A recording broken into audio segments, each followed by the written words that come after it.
If you feel intimidated by off-camera lighting and you're not really sure what gear to get or where to start, this video is for you. In this video, I'm going to talk about the best lights for off-camera lighting, some of the accessory stuff that you need, the best modifiers for lighting. I'll show you my kit and the stuff that I use most often, and I'll tell you exactly what to buy for a good starter kit to get started in off-camera lighting. And even if you're not sure that you want to get into it, you just kind of want to dip your toes in it, I can give you some very, very budget options that you can play around with and experiment and just see if this is a style of photography that you want to pursue. First, let's cover exactly what off-camera lighting is. When you start out, you're probably just using your camera in natural light, and then you might get into a few situations where you need more lighting, you're in a dark room or something like that, or the sun is out and you get harsh shadows on people's faces. And maybe you get a light that, you know, either the pop-up flash on your camera or you get a speed light that sits on the hot shoe on top of your camera. It opens up a few more options. It gives you some quantity of light, but you can't really control the quality. You're stuck with that light coming right from the same angle as your camera. Off-camera lighting is as soon as you move that light off your camera, obviously. So your camera and your lighting are coming from separate positions. And that really opens up so many creative options. It lets you not just change the quantity of the light, but the quality.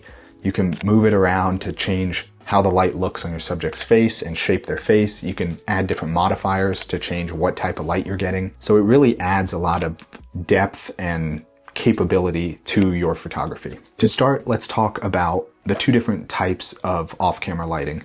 You have constant lighting and strobes. Constant lighting, just like it sounds, is always on, and a lot of pros and cons to both of these. For constant lighting, some of the pros, the learning curve, I think, is much shorter. You can see exactly what your light is doing to your subject's face as you move it in real time. So if you're just starting out, constant lighting is great for learning how different modifiers work, how they change the light, how positioning looks different on a subject's face or even a product or whatever it is you're photographing. Some of the cons of constant lighting, they need to be plugged into the wall. So if you're moving out of the studio, you need a generator or a really big battery pack, and they're not nearly as powerful as a similarly sized strobe. If you're going to use bigger modifiers in the studio, or if you're going to go outside and try and use a softbox and a constant light outdoors, you're going to need a ton of power. So they're kind of limited in that way.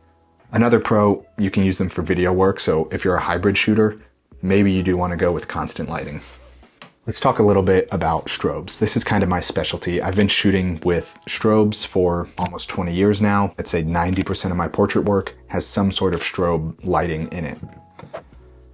A strobe is just a quick flash of light, and you get way more power out of a strobe in each photo because it's storing all that energy and just releasing it in one quick burst versus a constant light, which is always on and always pumping out that energy. Some of the cons for strobes, they are obviously harder to learn with. You're not seeing your changes in real time. You can take a photo and check the photo on the back of the camera and make small adjustments, but it's just a slower process. It's a harder learning curve, I'd say. If you're shooting film, learning on strobe can be very, very challenging. For me, strobes are pretty essential. I do a lot of my work outdoors, a lot of outdoor portrait work, and when I'm kind of trying to battle natural light with a strobe and a softbox and things like that, I just need the power of a strobe, and I need these battery-powered lights. So this is these are my two go-to lights. This is a bigger,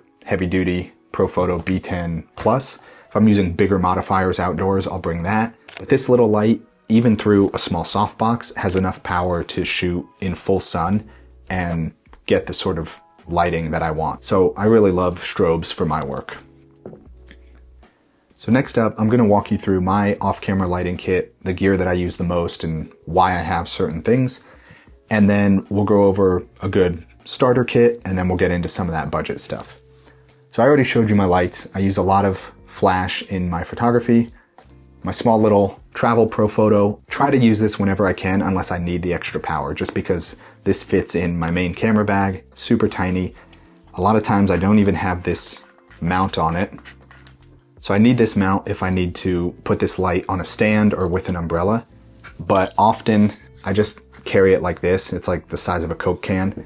And I have a softbox that this magnets to on the back, and that softbox has its own mount for a light stand, so I don't even need that extra mount, and I just carry it like this with the softbox. If you decide to go with strobes, you're gonna need a little trigger. This sits on top of the camera, and when I take a photo, it tells the strobe that it needs to flash. So I have two triggers.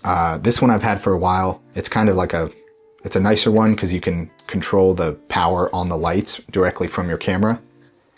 This one I have to use an app on my phone or go up to the light and change it manually. But this thing's just so much smaller and I don't need batteries. It charges with USB-C. This one I need to carry AAAs. So I typically keep this trigger with the B10 in sort of a lighting camera bag. But then these two little ones are in my main camera bag. So I'm always ready to shoot portraits just with that one bag. So bigger flash, like I said, if I need the power using bigger modifiers outdoors, I'll use this. If I'm using this near its upper limit, it takes a second or two to recharge. So I'll probably just step up to this light if I'm shooting a job and I want that faster recycle time. I can do this and then I can fire photos a lot faster. I don't have to wait for it to recharge in between every shot. So both of those are in the kit. And then I mentioned this softbox. This is for the tiny flash. It sets up just like that, and this sticks on the back. It has a little handle so an assistant can hold this for me, or it can go on a light stand right here. That's a pretty cool little kit. I use softboxes and umbrellas the most. Typically, if I'm doing portrait work, I want kind of like a nice soft light that wraps around the subject, softens the skin a little bit. So I use a lot of those bigger modifiers with the flash. This is a Profoto beauty dish. I actually use this for a ton of my headshot work, and it's pretty similar to a softbox. Similar shape, but inside it doesn't have the front diffuser, and it has this little panel that blocks direct flash from hitting the subject. So all the light is bounced off the back of here and then bounced around this bowl.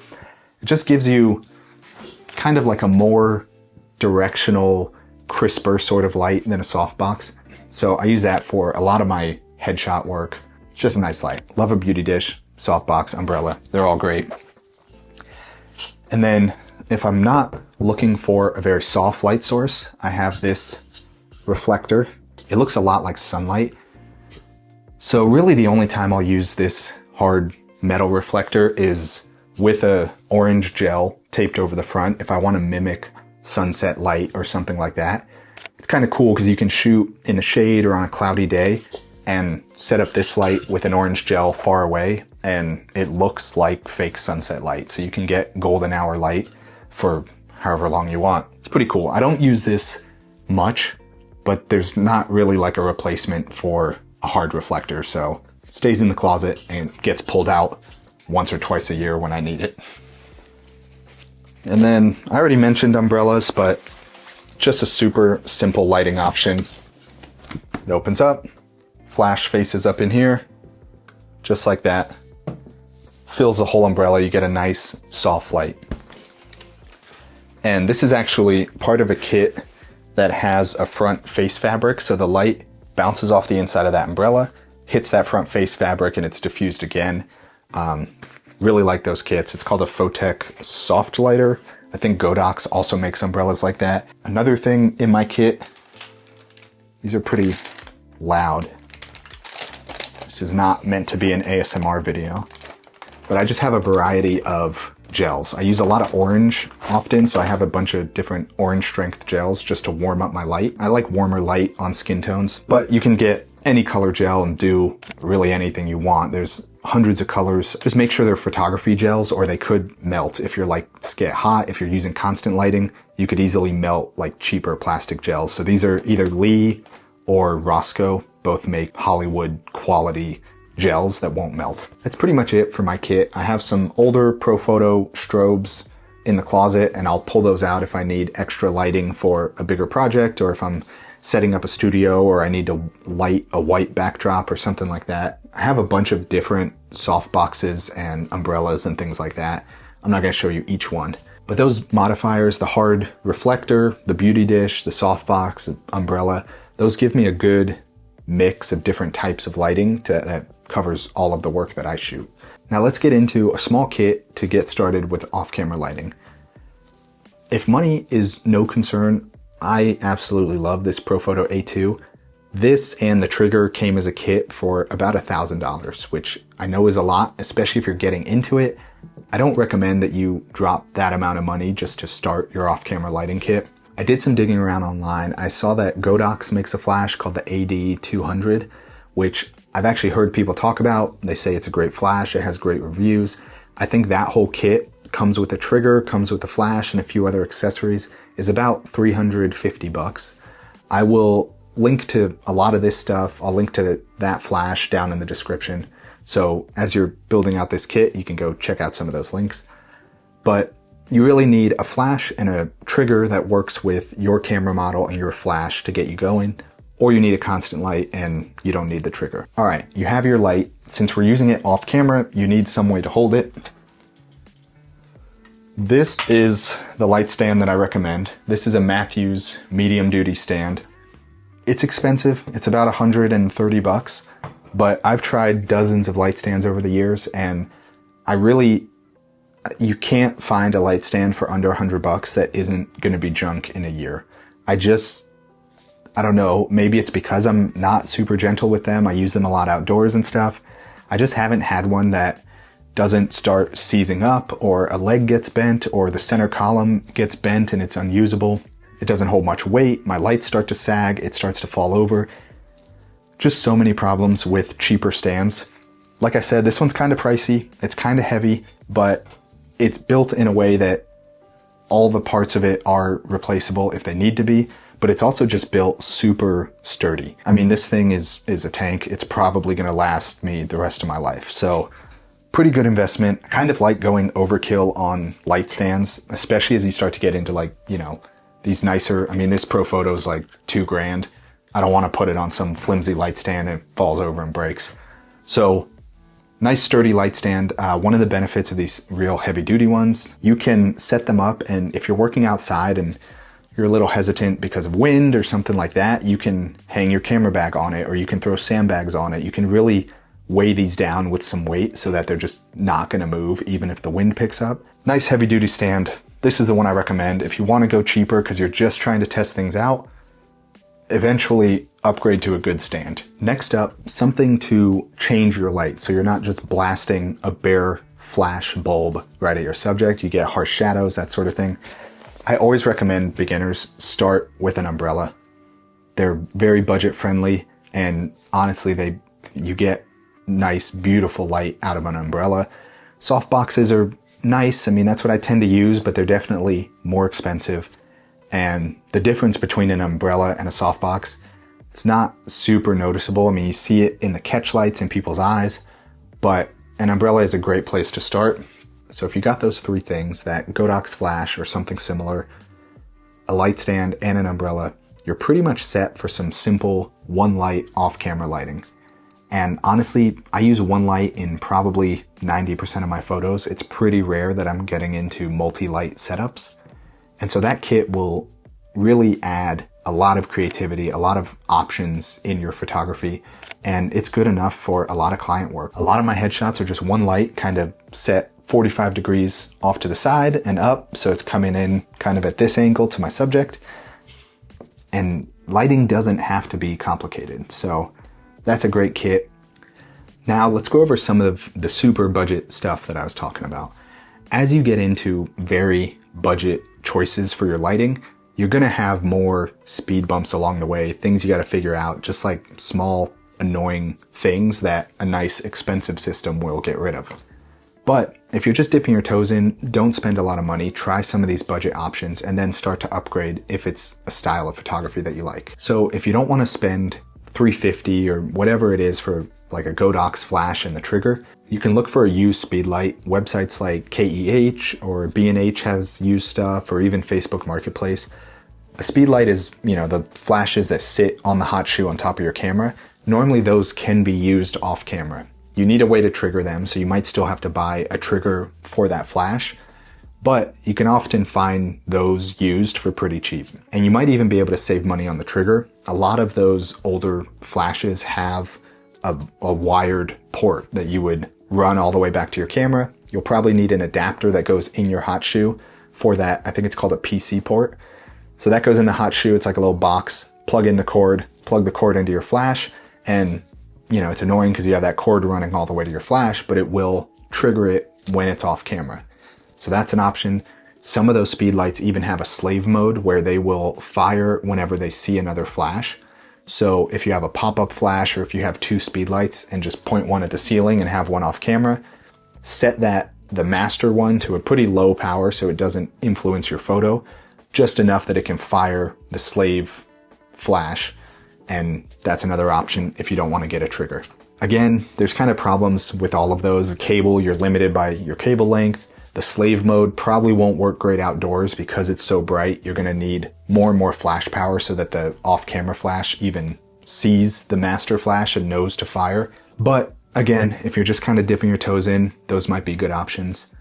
Instead of a heavy-duty light stand, you can always save money with just the cheapo stands, and I'm just letting you know they're not going to last long. And then instead of an umbrella, you can even just use a white bed sheet, or I won't take it out here because they pop open and expand.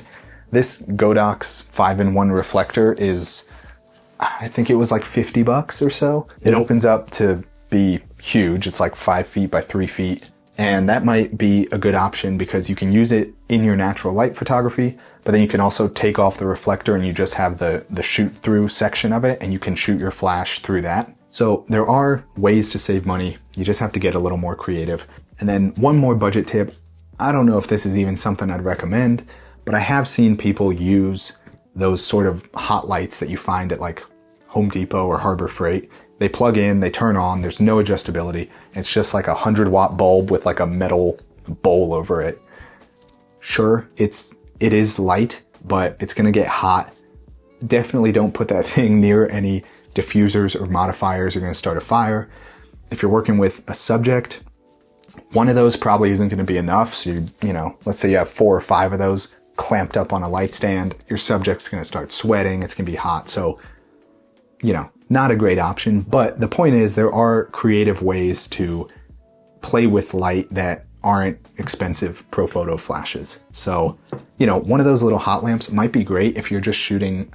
One guy followed me on Instagram that just does like toy portraits, and he's working with like little action figures and sets up these whole scenes, and they are incredibly cool. Smaller light sources would work for something like that, because at that scale, even a metal dish this big is like a huge softbox to a toy. So that's a good option if you really just kind of want to play around with light. You know, get a little action figure and that is your subject, and you can use smaller lights and smaller modifiers to see how that light works and translate that to bigger portraits if that's something you want to do. So I think that's about it for this video. Hopefully that simplified some things for you. Hopefully you kind of know where to start with off-camera lighting.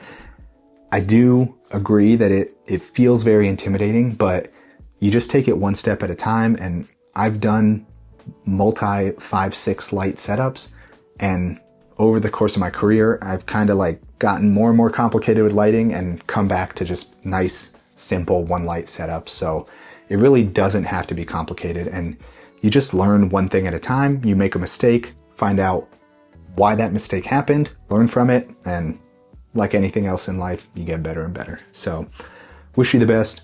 Hope you get started with off-camera lighting. I have other lighting videos on this channel, so subscribe if that's something you want to learn more about, and I'll catch you in the next video. Thanks.